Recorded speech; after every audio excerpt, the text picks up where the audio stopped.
किसान भाइयों नमस्कार। अभी रबी का सीज़न चल रहा है और रबी का फसल जो है वो हमारे किसान भाइयों के द्वारा लगाया जा चुका है। उसमें गेहूं जो है वो बहुत ही प्रमुख खेती है रबी के मामले में। रबी की खेती में गेहूं जब हम लगाते हैं तो गेहूं कैसे लगाया जाता है, इसकी प्रक्रिया क्या है, इसमें कितनी पानी की आवश्यकता होती है और कितने दिनों में हम इसमें उर्वरक का इस्तेमाल करते हैं। आखिर उर्वरक जब हम डालते हैं तो कितनी बार उसे हम अपने खेतों में इस्तेमाल में ला सकते हैं। इन सारी बातों को हम इस वीडियो के अंदर कवर करने वाले हैं। तो सबसे पहले हम इसकी बुवाई की बात करते हैं। बुवाई से पहले हम अपनी खेत को बढ़िया से गहरी जुताई कर लेंगे। गहरी जुताई करने के पश्चात हम मिट्टी जब भुरभुरी हो जाती है उस दौरान हम इसमें पाटा लगाकर अपने गेहूं की बुवाई करते हैं।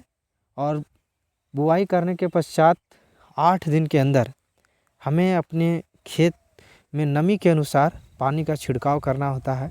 और हम पानी को छिड़कते हैं। छिड़कने के पश्चात जब हमारे गेहूं अंकुरन धर लेता है, अंकुर होना शुरू हो जाता है, उसके बाद हम एक बार और पानी की सिंचाई करते हैं, जिसमें हम इसमें पानी जो है वो पूरी तरह से खेत में दे सकते हैं। बस इसमें हमें ध्यान रखने की ज़रूरत यह है कि पानी जमा ना हो। अगर पानी जमा रहता है तो हमारा जो बीज है वो सड़ने का संभावना रहता है।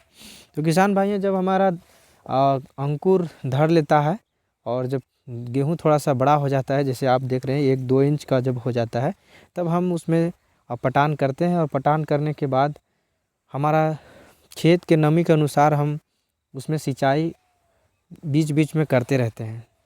और रह गई उर्वरक की बात, तो हमें शुरू में हम लोग इसमें डीएपी और पोटास का इस्तेमाल करते हैं। डीएपी जिसे हम फास्फोरस भी कहते हैं, फास्फोरस का हम लोग इस्तेमाल करते हैं और बहुत ज़्यादा मात्रा में नहीं करना चाहिए। सबसे पहले तो हमें हमारे खेत में कौन सी उर्वरक की आवश्यकता है उसके बारे में भी जानने की बहुत ही आवश्यकता है और हमें जानना भी चाहिए। उसके अनुसार हमें अपने खेतों में उर्वरक का इस्तेमाल करना चाहिए। और लगभग 20 से 22 दिन जब हो जाता है उसके बाद हमें अपने खेतों में यूरिया का छिड़काव कर देना चाहिए। यूरिया का छिड़काव करते वक्त हमें यह भी ध्यान रखना चाहिए कि हमारे खेत में नमी है या नहीं। अगर हमारे खेत में थोड़ा सा नमी है, उसी दौरान हमें यूरिया की जो हम लोग छिड़काव करते हैं वो करना चाहिए। अन्यथा हम लोग ऐसा भी कर सकते हैं कि जब पटावन हो गया है, पटावन होने के बाद हम पानी जैसे ही ज़मीन जो है ऑब्जर्व कर लेती है, उसके बाद हम यूरिया का छिड़काव करेंगे। तत्पश्चात क्या होगा कि हमारा यूरिया जो है वो हमारे पौधों तक पहुंच जाएगा। अभी नैनो यूरिया का भी प्रचलन चल रहा है। हम नैनो यूरिया भी अपने खेतों में इस्तेमाल में ला सकते हैं। इसमें उसके साथ हम लोग सागरिका का भी इस्तेमाल कर सकते हैं। और बढ़िया उपज हमारे किसान भाई गेहूं लगाकर अपने आमदनी को दोगुना कर सकते हैं।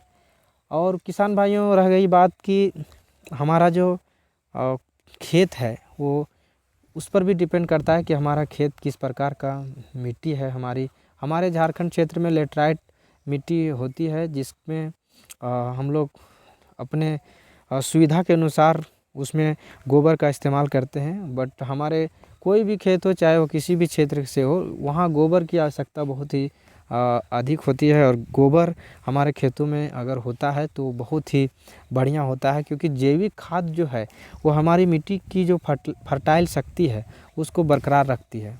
और हमें ज़्यादा से ज़्यादा जब हम गेहूँ खाते हैं तो इसकी अधिक उत्पादन चाहते हैं, तो हमें अपने खेतों का फर्टाइल जो है उसको बचा के रखना होगा, उसकी उर्वरा शक्ति को बचा कर रखना होगा। जब हम अपनी खेतों की उर्वरा शक्ति को बचा कर रखते हैं, तभी हम अपने आने वाली पीढ़ी को हम बढ़िया मिट्टी दे सकते हैं, ताकि उनका भी भरण पोषण इसी खेत से हो सके। और हम बहुत ज़्यादा पैसा कमाने के चक्कर में, बहुत ज़्यादा लालच के चक्कर में अपने खेतों में बहुत ज़्यादा उर्वरक इस्तेमाल में लाते हैं, तो हमारा खेत जो है वो पूरी तरह से बंजर हो जाता है। और बंजर हो जाने के पश्चात हम तो अपना जैसे तैसे जीवन यापन कर लेंगे, लेकिन हमारी जो आने वाली पीढ़ी है उसके बारे में भी हमारे किसान भाइयों की सोचने की आवश्यकता है। आप यहाँ देख पा रहे हैं कि यहाँ पर हमारे आसपास बहुत सारे किसान भाइयों ने गेहूं का खेती किया हुआ है और गेहूं जो है वो लगभग 20 से 22 दिनों का हो चुका है। इसमें 2 बार सिंचाई हो चुकी है और अब किसान भाई तीसरा सिंचाई जो है पटवन करने की तैयारी में है। इसमें यूरिया अब जो है वो पड़ने ही वाला है। हम लोग यूरिया चाहे लिक्विड यूरिया का इस्तेमाल करें चाहे बल्क यूरिया का इस्तेमाल करें, लेकिन उसका एक लिमिटेशन है, उसके अंतर्गत ही हमें करना चाहिए। और किसान भाइयों जब वैरायटी की बात रह गई तो जब भी हम गेहूँ खरीदते हैं तो इसमें उन्नत किस्म का बीज का ही इस्तेमाल करना चाहिए। अभी जैसे हमने श्रीराम का प्रोडक्ट यूज किया है और इस बार मैंने श्रीराम का ट्रायल किया है कि श्रीराम का जो गेहूं है वो कैसा होता है। मैंने पिछले बार किसी किसान से मिला था, उस किसान को मैंने पूछा कि आपने कौन सा मतलब बीज लगाया, तो उन्होंने बताया कि मैं श्रीराम का लगाया हूँ और श्रीराम का जो प्रोडक्ट है वो बहुत ही बढ़िया है उन्होंने बताया। तो उन्हीं के अनुसार मैं इस बार अपने खेतों में श्रीराम का जो गेहूं है उसकी वैरायटी का मैंने इस्तेमाल किया है। अब देखिए अभी तो फ़िलहाल में हम लोग अपने खेत, जैसे ये भी डिपेंड करता है किसान भाइयों कि हम अपने खेत को किस प्रकार से ध्यान में रखते हैं। हमारे खेत भी हमसे सवाल करते हैं और उनके सवालों का जवाब हमें देना होता है।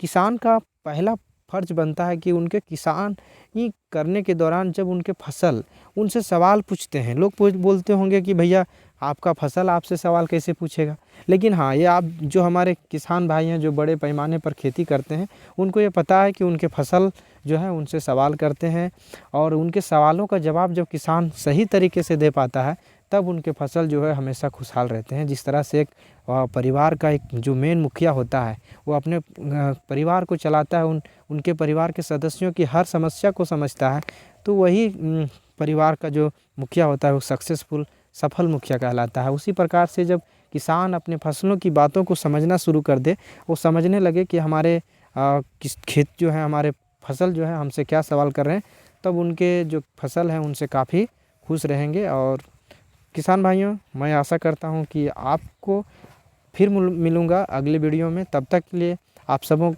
का बहुत बहुत धन्यवाद मेरे वीडियो को अंत तक देखने के लिए। जय हिंद, जय जवान, जय किसान।